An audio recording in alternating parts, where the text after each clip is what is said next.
Que a paz do único e eterno Deus seja sobre a sua vida.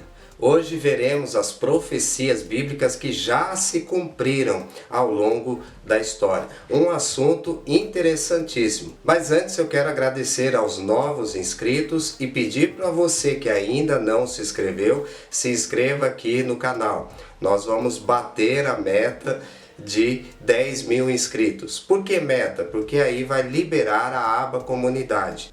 A aba comunidade é um espaço aqui no canal onde você é notificado dos próximos vídeos, quando tem live.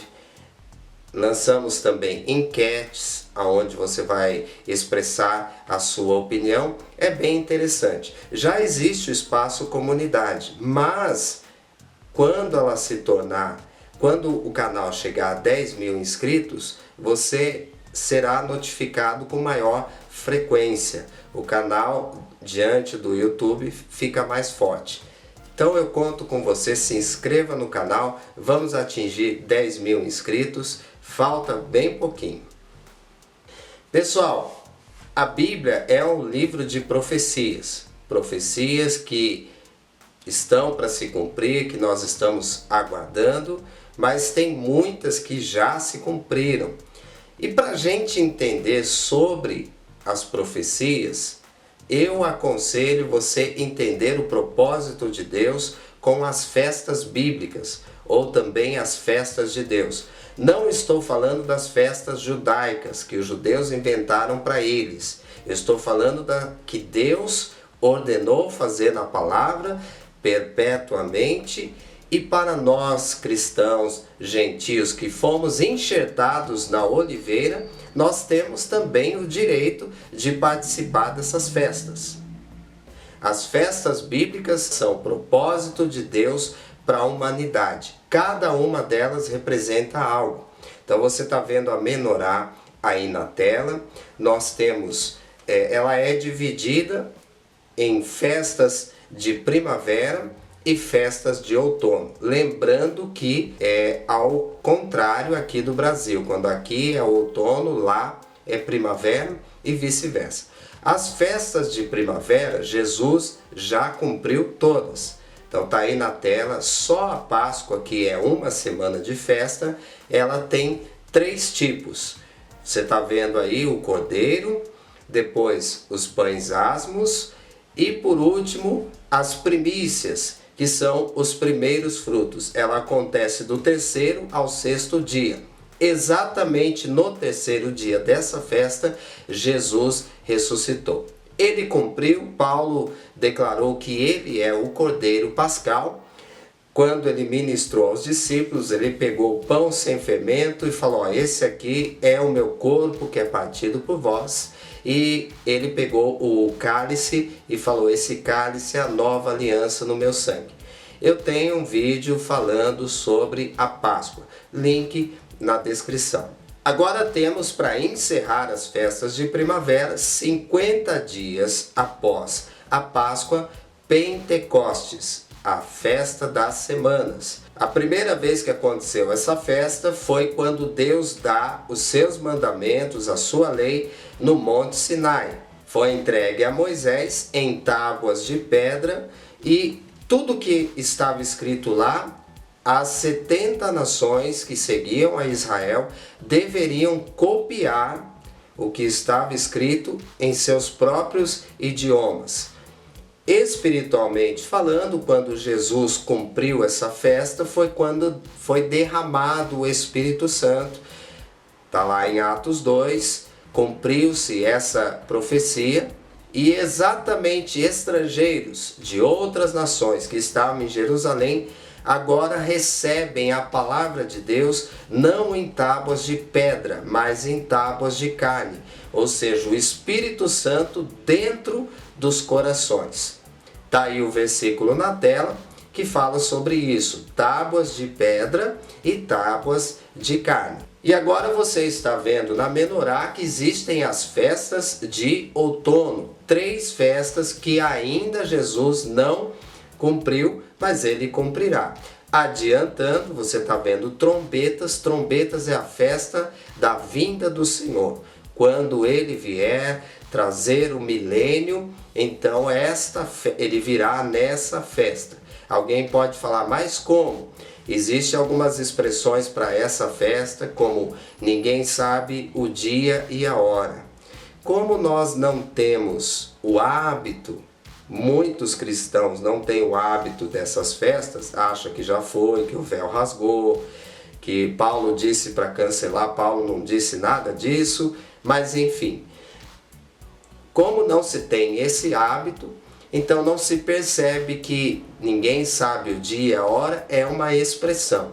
Assim como num abrir e piscar de olhos é uma expressão dessa festa. Já tem um vídeo bem bacana que fala sobre isso, sobre o arrebatamento, e mais para frente vou falar sobre essa festa maravilhosa. Depois temos o Yom Kippur, que é juízo final, e por fim Tabernáculos, que é a cidade que vai descer do céu, é o presente de Deus logo após o juízo final. Esse é o plano de Deus para a humanidade. Quer saber sobre profecias? Entenda melhor as festas, que você não vai ficar perdido, não vai ficar desesperado com esse monte de alarme que tem hoje em dia pela internet, YouTube, WhatsApp. A cada dia uma nova notícia. E se você se inscreveu no canal, provavelmente foi porque você compreendeu que os 3 dias de escuridão é uma profecia moderna e Deus não falou sobre isso na Bíblia. Ele falou que vai ter escuridão, mas é diferente desses 3 dias. Hoje eu vou falar desse intervalo entre a festa de Pentecostes e a festa das trombetas. Você está vendo aí na tela uma bolinha? Nós estamos exatamente nesse período.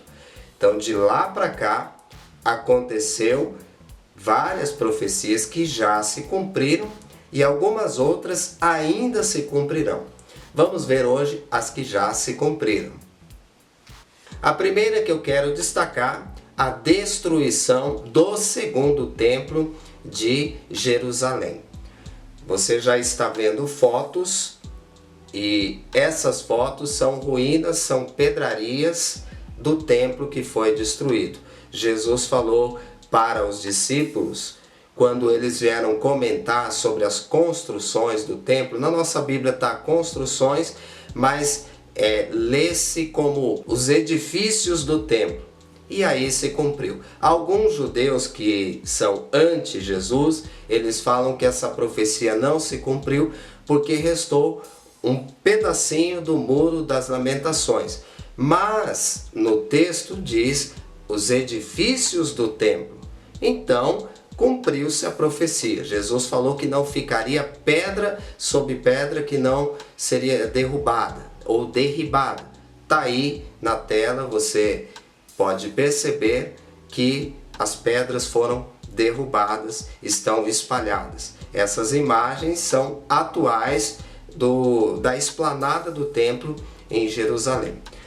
O templo será reconstruído, sim, eu tenho um vídeo que fala sobre isso, que o templo ele é de Deus. Assiste esse vídeo, ele é maravilhoso. Também vou deixar a descrição para você, ou no final desse vídeo vou deixar os links, é só você clicar na tela.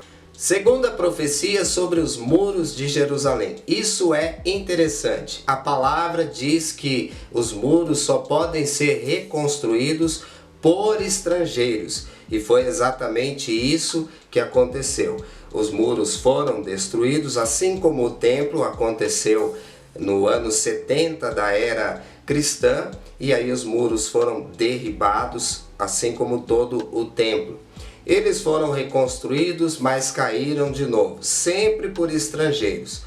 Os atuais muros foram reconstruídos pelo rei Suleiman, ou ainda Solimão I, o Magnífico, ou alguns também o chamam de Salomão. Não é o Salomão da Bíblia, filho de Davi.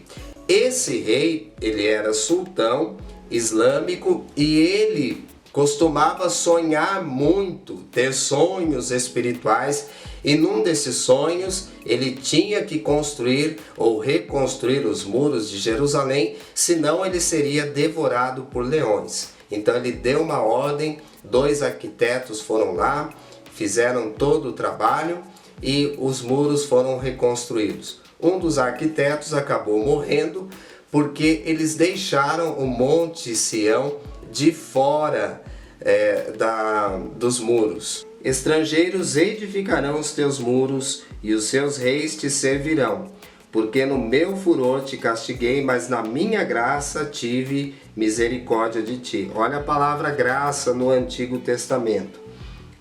As tuas portas estarão abertas de contínuo, nem de dia nem de noite se fecharão, para que te sejam trazidas riquezas das nações e conduzidos com elas os seus reis. As suas portas ficarão abertas, não vão fechar nem de dia nem de noite. Se tem os muros da cidade, também tem as portas. Você está vendo os portões. Hoje são 8 portões, 2 ao norte, 2 ao leste, 2 ao sul e 2 ao oeste. E é interessante que hoje esses portões ficam abertos de dia e de noite e as nações, os estrangeiros, passam por ele trazendo riquezas. Estou falando de turismo, estou falando de comércio de Israel. As nações estão enriquecendo a Jerusalém, enriquecendo a Israel. Mais uma profecia cumprida. Próxima profecia, a criação do Estado de Israel. Aquela que você já sabe, 1948. Muitas pessoas acham que um brasileiro, ele deu voto Minerva. Não foi bem isso. Ela foi presidida por um brasileiro, Oswaldo Aranha, e realmente esse brasileiro acabou abençoando e Israel se torna nação em 1948. Está escrito isso na Bíblia? Tá escrito, é uma profecia que está lá em Isaías 66, 8. Quem jamais ouviu tal coisa? Quem viu coisa semelhante? Pode acaso nascer uma terra num só dia? Ou nasce uma nação de uma só vez? Só até aqui. Esse versículo, claro que é uma pergunta, mas se você ler o texto todo, vai perceber que Deus está falando, sim, da nação de Israel. E nasceu em um só dia, claro, deu a reunião da ONU, foi acordado pela grande maioria, e aí nasce o Estado de Israel. Mudarei a sorte do meu povo de Israel, reedificarão as cidades assoladas e nelas habitarão. Plantarão vinhas e beberão seu vinho. Farão pomares e lhes comerão o fruto. Plantá-los-ei na sua terra, e dessa terra que lhes dei já não serão arrancados, diz o Senhor teu Deus. E com o Estado de Israel vem uma nova profecia. Israel ganha Tel Aviv como a sua capital. Preste atenção, o que quer dizer Tel Aviv? Colina da primavera. E essa palavra primavera, ela tem um contexto espiritual muito forte que eu vou falar no final desse vídeo. Tá curioso? Assiste até o final que você vai entender que é maravilhoso para compreender o que ainda resta para as profecias se cumprirem e Jesus voltar. Mais uma profecia interessantíssima é a expansão de Jerusalém. Como nós vimos, até os muros foram reconstruídos, as suas portas ficam abertas de dia e de noite, com exceção de uma porta só, que é a porta dourada. Das 8 portas, 7 estão abertas de dia e de noite. Só que acontece que a Bíblia falou que Jerusalém ia crescer tanto que ia se expandir além dos muros. Quem já foi a Jerusalém sabe que a cidade velha é cercada de muros, mas além dos muros está Jerusalém nova. Ela se expandiu e se tornou uma cidade que hoje tem cerca de 750 mil habitantes. A profecia se cumpriu. E lhe disse: corre, fala a este jovem, Jerusalém será habitada como as aldeias sem muros, por causa da multidão de homens e animais que haverá nela. Então tá aí a profecia.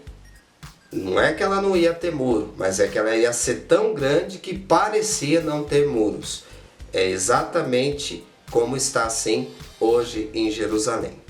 Eu falei de uma das portas que ela está fechada, essa porta ou portão, tanto faz. Em traduções pode ser porta ou portão. Temos o portão dourado. Você está vendo aí na tela que ele é cercado de muros. Pois é, tem uma profecia que diz que essa porta vai ficar fechada. Só quando Jesus, que é o príncipe, vier, ele entrará por essa porta. Disse-me o Senhor: esta porta permanecerá fechada, não se abrirá, ninguém entrará por ela, porque o Senhor, Deus de Israel, entrou por ela. Por isso permanecerá fechada. Quanto ao príncipe, ele se assentará ali por ser príncipe. Só até aqui. Então essa é a porta dourada, não é a original que Jesus passou. A original provavelmente está abaixo dessa, cerca de 6 a 8 metros abaixo. Essa é uma reconstrução posterior, mas ela está fechada. E quem fechou foram os muçulmanos, com medo de cumprir-se a profecia bíblica no entendimento deles, de que o Messias de Israel iria passar por ali, então eles fecharam para o Messias não passar. Por fim, está fechado até hoje. Criou-se também um cemitério em frente a este portão para dificultar mais a profecia, mas está aí. Deus queria que essa porta ficasse fechada e ela ficará até a vinda do Senhor. E com isso Jesus traz mais uma profecia dizendo que todo Israel iria ser espalhado pelas nações. Isso de fato aconteceu, muitos morreram. Acho que a maior tragédia que teve foi no tempo do Hitler. E olha só o que Jesus falou: cairão a fio de espada e serão levados cativos para todas as nações, e até os tempos dos gentios se completarem, Jerusalém será pisada por eles. Jesus então fala do tempo dos gentios. Isso aconteceu na época dos cruzados. Até hoje nós vemos turistas estrangeiros que pisam em Jerusalém. Se você vai a Jerusalém, você vai encontrar brasileiros lá. E gente e povos de todas as nações. Por quê? Porque é o tempo dos gentios e nós estamos vivendo esse tempo ainda. Esse tempo vai se esgotar. E aí nós teremos uma outra realidade, vou falar mais para frente. Essa profecia agora redobre a sua atenção. O abominável da desolação. Isso foi descrito pelo profeta Daniel. Farei vídeos ainda só sobre profecias de Daniel. Também Jesus citou em Mateus e em Marcos. Vamos ler Mateus. Quando, pois, vides o abominável da desolação, de que falou o profeta Daniel, no lugar santo, quem lê, entenda, como está escrito. Vamos entender, no lugar santo, o que é que tem que estar? A Arca da Aliança. Esta foi a vontade de Deus. O lugar santo é o Monte Moriá. Pois bem, tem que estar no lugar santo a Arca da Aliança. E hoje, o que está no lugar santo? Tem algo que não era para estar lá, mas está. O domo da rocha, ele está no lugar santo. Mas tem algo bem interessante. Bem no cantinho, isso passa despercebido por muitas pessoas que vão lá, muitos turistas. Olha só, chegando mais perto, olha esta imagem.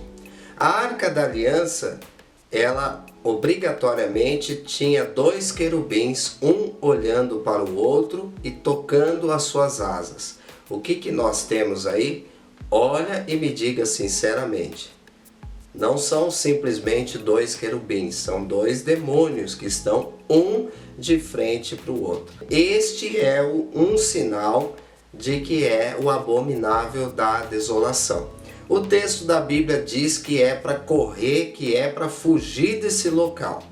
Literalmente, Jesus está falando quando chegar a hora, essa religião, esse povo vai escravizar a Israel.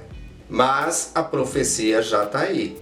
O abominável da desolação já está no lugar santo. Agora, para encerrar esse vídeo, eu quero falar de uma profecia que ainda não se cumpriu, mas ela está começando a se cumprir. Você quer saber sobre o fim dos tempos? Você quer estar ligado realmente no que vai acontecer, em vez desse monte de fake news que está por aí? Há uma profecia que diz que isso vai acontecer. E Jesus falou como se fosse uma parábola. Não é uma profecia que a gente lê e já entende. A gente tem que meditar, estudar e entender que Jesus falou num contexto espiritual para trazer para o contexto físico, material. Vamos lá. Aprendei, pois, a parábola da figueira. Quando já os seus ramos se renovam e as folhas brotam, sabei que está próximo o verão. Assim também vós, quando vides acontecer essas coisas, sabei que está próximo às portas. Então vamos entender que as árvores, cada uma representa algo. A oliveira, Israel, a nação toda. A videira, quem é? Jesus. Ele falou, eu sou a videira verdadeira. E a figueira? A figueira é Jerusalém. O que Jesus está falando nessa profecia? Quando Jerusalém estiver pronta, sabeis que está próximo o verão. Então vamos entender agora isso aqui espiritualmente. Qual é a atual capital de Israel? Pelo menos eu estou gravando esse vídeo no dia 1º de maio de 2019. A atual capital ainda é Tel Aviv pela ONU. O que quer dizer Tel Aviv? Colina da primavera. Então vamos entender o contexto espiritual. Está chegando perto aqui a compreensão. Jerusalém é a figueira e quando ela estiver pronto, vem o verão. Eu pergunto para você, o que vem depois da primavera? Não importa em qual hemisfério você está. Sempre vem depois da primavera o verão. Então Jesus está falando de forma espiritual para entendermos. A capital é a colina da primavera, mas vai se tornar Jerusalém. Quando Jerusalém estiver pronta, quando a figueira estiver com os seus ramos em ordem, aí vem o verão. Esse é o contexto espiritual. Para os Estados Unidos, Jerusalém já é a capital de Israel. Para o Brasil, será. Você está vendo a luta que o presidente está tendo com isso. Mas vai acontecer. Quando algumas nações reconhecerem Jerusalém como a capital de Israel, Israel se fortalecerá e aí virá o verão. Ok, gente? Depois do verão, o que vem? Depois vem o outono, a festa das trombetas, que é a vinda do Senhor. Mas isso vai ficar para um outro vídeo. Bom, gente, eu quero concluir esse vídeo com a profecia de Joel e que está em Atos 2. Os jovens terão visões. Deus prometeu isso na palavra e por isso o diabo está lutando. Para quê? Para deixar os jovens longe dessa profecia.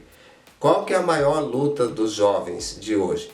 Pecado, distanciamento de Deus, tristezas, depressões, prazeres por outras coisas que não traz edificação espiritual. Essa é a maior luta. E por que os jovens têm essa luta? Porque Satanás não quer que essa profecia se cumpra. Deus tem grandes sinais, tem grandes profecias, revelações para dar ao público jovem. Porque quando um jovem busca Deus, aí então ele é usado. Nós vemos as profecias, as visões se manifestando. Deus mostrando o seu poder, Deus mostrando a sua glória. Eu espero poder ter te ajudado. O vídeo de hoje tem como propósito mostrar que a Bíblia é a verdade, que aquilo que foi escrito acontece e muitas outras coisas vão acontecer. Deixa aí no comentário o que mais você gostou nesse vídeo, o que você não sabia, e se eu esqueci de alguma coisa, com certeza tem muitas profecias que já se cumpriram, coloca aí que eu quero ler. Quem sabe num próximo vídeo nós podemos falar mais sobre esse assunto. Deus te abençoe, até o próximo vídeo, em nome de Jesus.